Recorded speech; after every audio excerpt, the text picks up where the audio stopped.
Are we there yet? All right, we're live. Oh, wait. There we go. Hey! We're live. And as I said last week, I'm coming to you here to read to you because the president doesn't read. This is really bugging me. The fact that we've got a guy in the Oval Office who, I'm not saying can't read. I'm sure he can read, but he doesn't read. He's not the kind of guy that reads for pleasure. He's not the kind of guy that reads for information. He's not the kind of guy that, well, reads security reports that are given to him. Ooh, that's not good. And the old saw goes that reading is fundamental. Reading is important. Reading will let you know the difference between, truth and lies. Reading will show you the difference between bias and unbiased. Reading will show you that, there was no Bowling Green massacre. Reading will show you the difference between, 109 people and 109,000 people. Reading's important. And go figure, the president doesn't read. So, as I came to you last week, I'm here this week. And this time, I actually managed to figure out how to flip this around, so I'm not backward. But I'm going to read you Chapter 2 of 1984 by George Orwell. I'm reading this for the president because he doesn't read. So this is George Orwell's 1984 Chapter 2. This will go quicker than Chapter 1 because it's a shorter chapter. And thank you for tuning in. George Orwell, 1984, Chapter 2. As he put his hand to the doorknob, Winston saw that he had left the diary open on the table. "Down with Big Brother" was written all over it in letters almost big enough to be legible across the room. It was an inconceivably stupid thing to have done. But, he realized, even in his panic, he had not wanted to smudge the creamy paper by shutting the book while the ink was wet. He drew in his breath and opened the door. Instantly, a warm wave of relief flowed through him. A colorless, crushed-looking woman with wispy hair and a lined face was standing outside. "Oh, comrade," she began in a dreary, whining sort of voice. "I thought I'd heard you come in. Do you think you could come across and have a look at our kitchen sink? It got blocked up," and it was Mrs. Parsons, the wife of a neighbor on the same floor. Mrs. was a word somewhat discountenanced by the party. You were supposed to call everyone comrade, but with some woman, one used it instinctively. She was a woman of about 30, but looking much older. One had the impression that there was dust in the creases of her face. Winston followed her down the passage. These amateur repair jobs were an almost daily irritation. Victory Mansions were old flats, built in 1930 or thereabouts, and were falling to pieces. The plaster flaked constantly from ceilings and walls. The pipes burst in every hard frost. The roof leaked whenever there was snow. The heating system was usually running at half steam when it was not closed down altogether for motives of economy. Repairs, except what you could do for yourself, had to be sanctioned by remote committees which were liable to hold up even the mending of a window pane for 2 years. "Of course, it's only because Tom isn't home," said Mrs. Parsons vaguely. The Parsons flat was bigger than Winston's and dingy in a different way. Everything had a battered, trampled-on look, as though the place had just been visited by some large, violent animal. Games impedimenta, hockey sticks, boxing gloves, a burst football, a pair of sweaty shorts turned inside out lay all over the floor, and on the table there was a litter of dirty dishes and dog-eared exercise books. On the walls were scarlet banners of the Youth League and the Spies, and a full-sized poster of Big Brother. There was the usual boiled cabbage smell common to the whole building, but it was shot through by a sharper reek of sweat, which, one knew this at first sniff, though it was hard to say how, was the sweat of some person not present at the moment. In another room, someone with a comb and a piece of toilet paper was trying to keep tune with the military music, which was still issuing from the telescreen. "It's the children," said Mrs. Parsons, casting a half-apprehensive glance at the door. "They haven't been out today, and of course," she had the habit of breaking off her sentences in the middle, "the kitchen sink was full, nearly to the brim with filthy greenish water which smelt worse than ever of cabbage." Winston knelt down and examined the angle joint of the pipe. He hated using his hands, and he hated bending down, which was always liable to start him coughing. Mrs. Parsons looked on helplessly. "Of course, if Tom was home, he'd put it right in a moment," she said. "He loves everything like that. He's ever so good with his hands, Tom is." Parsons was Winston's fellow employee at the Ministry of Truth. He was a fattish but active man of paralyzing stupidity, a mass of imbecile enthusiasms, one of those completely unquestioning, devoted drudges on whom, more even than on the thought police, the stability of the party depended. At 35, he had just been unwillingly evicted from the Youth League, and before graduating into the Youth League, he had managed to stay on in the spies for a year beyond the statutory age. At the ministry, he was employed in some subordinate post for which intelligence was not required, but on the other hand, he was a leading figure on the sports committee and all the other committees engaged in organizing community hikes, spontaneous demonstrations, savings campaigns, and voluntary activities generally.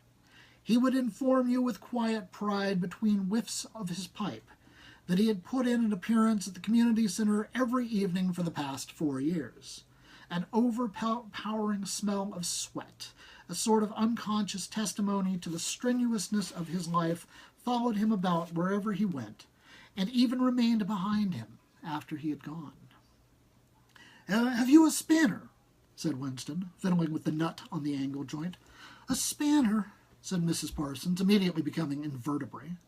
"I don't know, I'm sure. Perhaps the children." There was a trampling of boots and another blast on the comb as the children charged into the living room. Mrs. Parsons brought the spanner. Winston let out the water and disgustedly removed the clot of human hair that had blocked the pipe. He cleaned his fingers as best he could in the cold water from the tap and went back to the other room. "Up with your hands!" cried a savage voice. A handsome, tough-looking boy of 9 had popped up from behind the table and was menacing him with a toy automatic pistol, while his small sister, about 2 years younger, made the same gesture with a fragment of wood. Both of them were dressed in the blue shorts, gray shirts, and red neckerchiefs, which were the uniform of the spies. Winston raised his hands above his head, but with an uneasy feeling. So vicious was the boy's demeanor that it was not altogether a game. "You're a traitor," yelled the boy. You're a thought criminal. You're a Eurasian spy. I'll shoot you. I'll vaporize you. I'll send you to the salt mines." Suddenly, they were both leaping around him, shouting "traitor" and "thought criminal," the little girl imitating her brother in every movement. It was somehow slightly frightening, like the gambolling of tiger cubs which will soon grow up into man-eaters. There was a sort of calculating ferocity in the boy's eye, a quite evident desire to hit or kick Winston, and a consciousness of being very nearly big enough to do so. It was a good job it was not a real pistol he was holding, Winston thought. Mrs. Parsons' eyes flitted nervously from Winston to the children and back again. In the better light of the living room, he noticed with interest that there actually was dust in the creases of her face. "They do get so noisy," she said. "They're disappointed because they couldn't go see the hanging. That's what it is. I'm too busy to take them, and Tom won't be back from work in time." "Why can't we go see the hanging?" roared the boy in his huge voice. "Want to see the hanging! Want to see the hanging!" chanted the little girl, still capering round.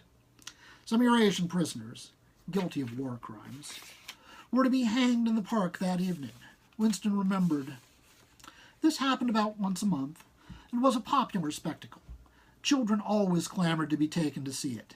He took his leave of Mrs. Parsons and made for the door, but he had not gone 6 steps down the passage when something hit him in the back of his neck, an agonizingly painful blow. It was as though a red-hot wire had been jabbed into him. He spun round just in time to see Mrs. Parsons dragging her son back into the doorway while the boy pocketed a catapult. "Goldstein!" bellowed the boy as the door closed on him. But what most struck Winston was the look of helpless fright on the woman's grayish face. Back in the flat, he stepped quickly past the telescreen and sat down at the table again, still rubbing his neck.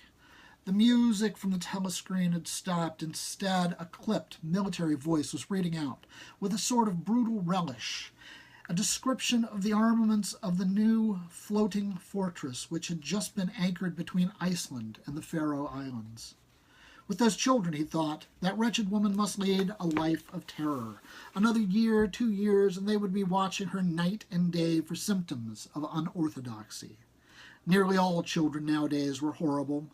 What was worst of all was that by means of such organizations as the spies, they were systematically turned into ungovernable little savages, and yet this produced in them no tendency whatever to rebel against the discipline of the party.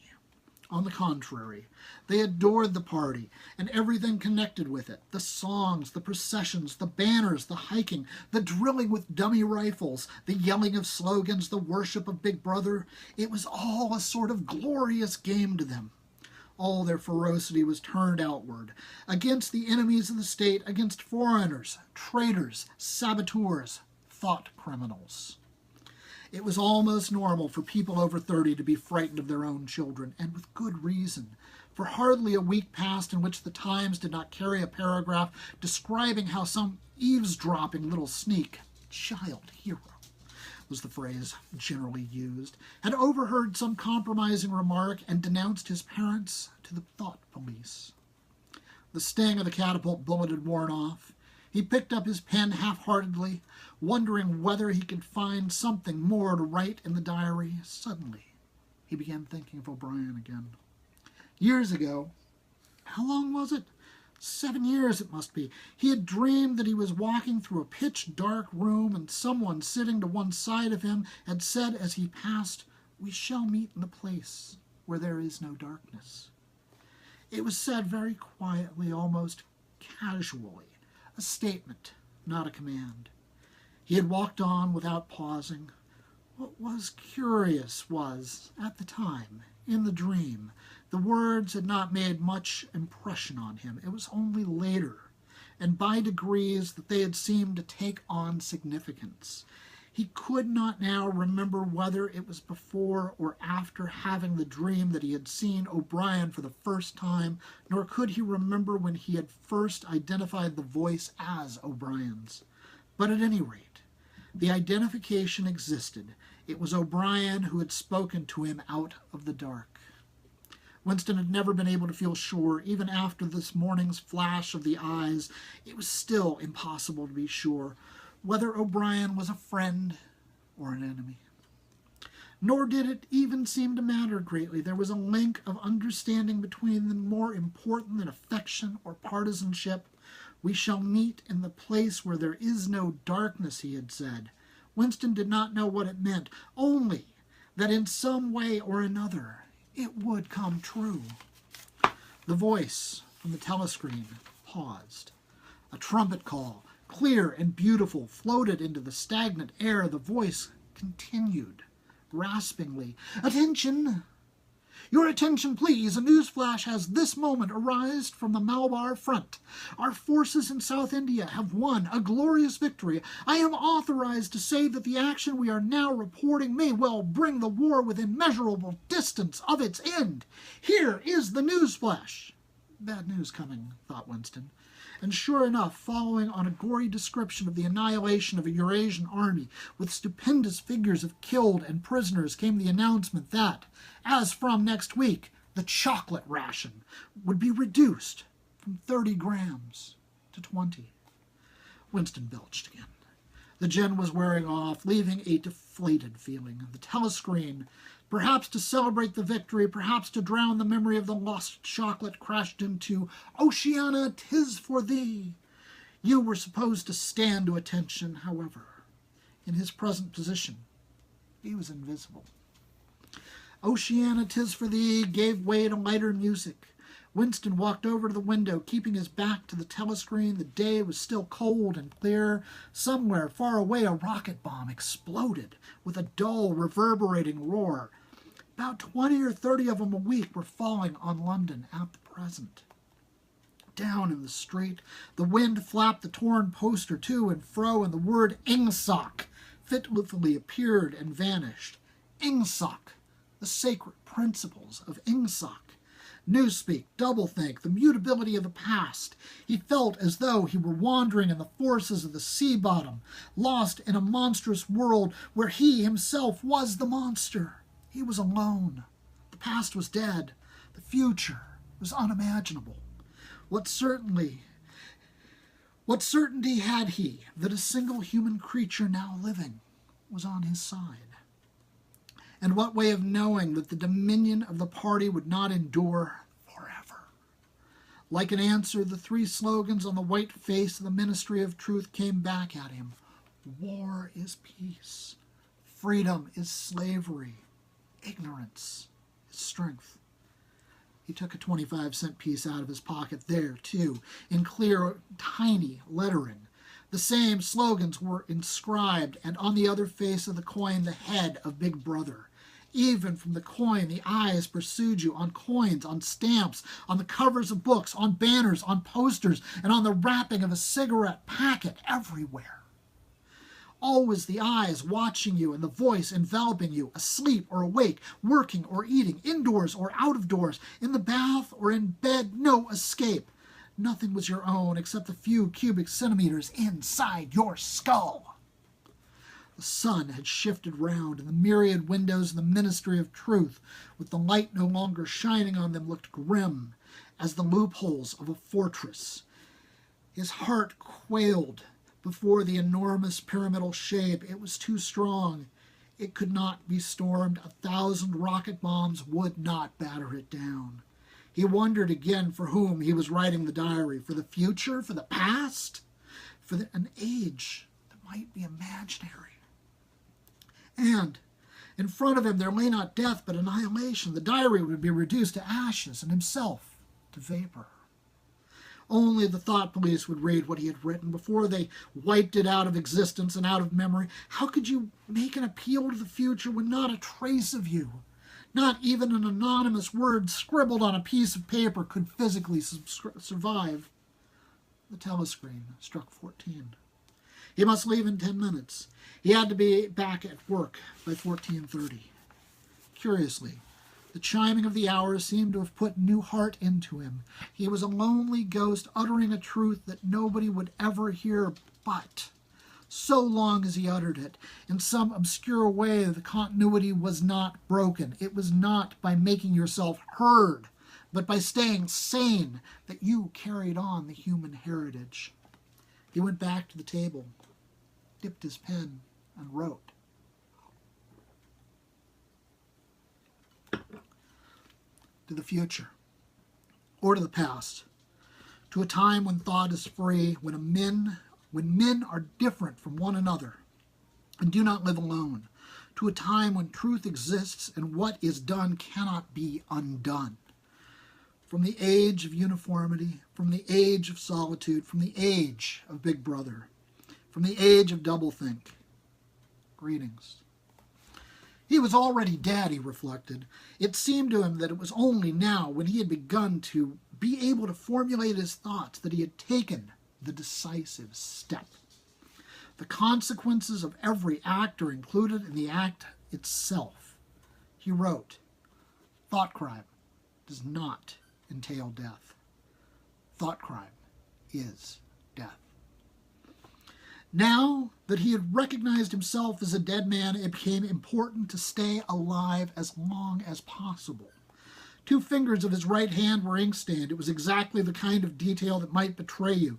Some nosing zealot in the ministry, a woman probably, someone like the little sandy-haired woman or the dark-haired girl from the fiction department, might start wondering why he had begun writing during the lunch interval, why he had used an old-fashioned pen, what he had been writing, and then drop a hint in the appropriate quarter.